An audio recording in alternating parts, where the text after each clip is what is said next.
Shah Iran हर दूसरे माह पाकिस्तान का दौरा करते थे और पाकिस्तान की तरक्की को हैरत से देखते थे। फलस्तीन के लिए पहली आलमी आवाज भी हमने उठाई थी। शाम, उर्दन और मिस्र की सिफारतकारी, आजादी और बहाली में भी पाकिस्तान का अहम किरदार था। सऊदी अरब में 1970 तक पाकिस्तान से ज़कात जाती थी और सऊदी शहरी खाना काबा में पाकिस्तानियों के रिज्क में इजाफे के लिए दुआएं किया करते थे। यूएई की तरक्की में भी पाकिस्तान का अहम किरदार था। दुनिया की चौथी बेहतरीन एयरलाइन यानी एमिरेट्स का कोड EK है और इसका K कराची है। ये एयरलाइन कराची से स्टार्ट हुई थी। हमने इन्हें जहाज भी दिया था और अमला भी, लिहाजा ये आज भी अमारात कराची है। माल्टा के बच्चों के सिलेबस में PIA का पूरा एक बाब है। सिंगापुर एयरलाइन और पोर्ट दोनों पाकिस्तानियों ने बनाई। इंडोनेशिया और मलेशिया की अशराफिया के बच्चे पाकिस्तान में पढ़ते थे। मलेशिया का आईन तक पाकिस्तानी वकला ने लिखा था।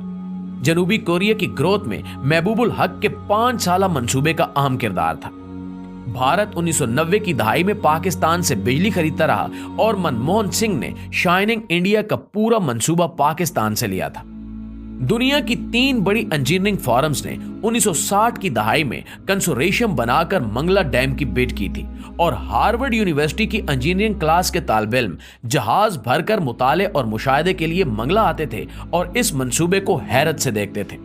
मुस्लिम दुनिया के 27 मुल्कों के फौजी अफसर पाकिस्तानी अकेडमियों में ट्रेंड हुए और बाद अज़ां अपने अपने मुल्कों में आर्मी चीफ बने। यूएई की फरमर आवाज जैद बिन सुल्तान अल नहान 1970 की दहाई तक पाकिस्तान के दौरे पर आते थे तो इनका इस्तकबाल कमिश्नर रावलपिंडी करता था।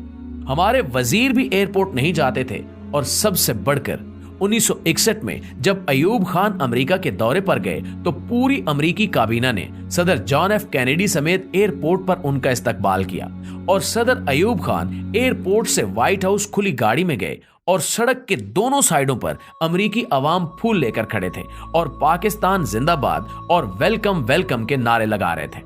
नाज़रीन ग्रामी, पाकिस्तान ने एक दौर ऐसा भी देखा है जब दुनिया हैरत से इसकी तरफ देखती थी और ये जर्मनी और जापान जैसे मुल्कों को कर्जे और इमदाद देता था।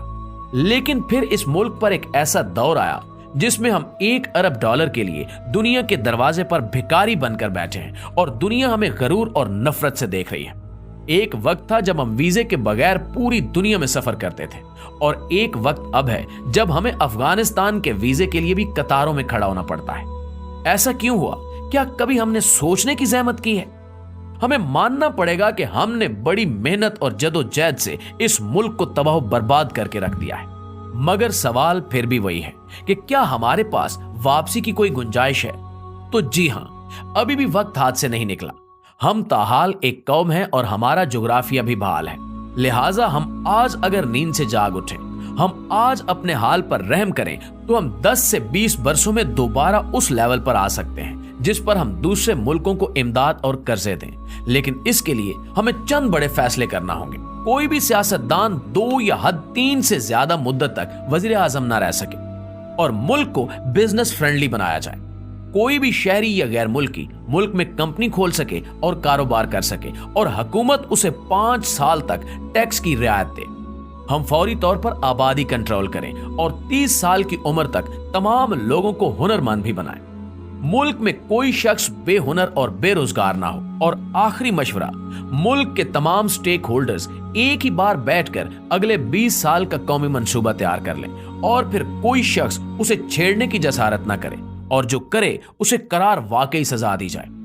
नाज़रीन, आप यकीन कीजिए कि हम इन चंद इकदामात से एक बार फिर इज्जत और आबरू की शाहराह पर आ सकते हैं, वरना हम इसी तरह भीख मांग मांग कर खत्म हो जाएंगे और तारीख के औराक में हमारा जिक्र तक नहीं मिलेगा। आखिर में दुआ है कि अल्लाह ताला इस कौम पर, अल्लाह ताला इस वतन पर अपना रहम करम नाजिल फरमाए। आमीन सुमा आमीन।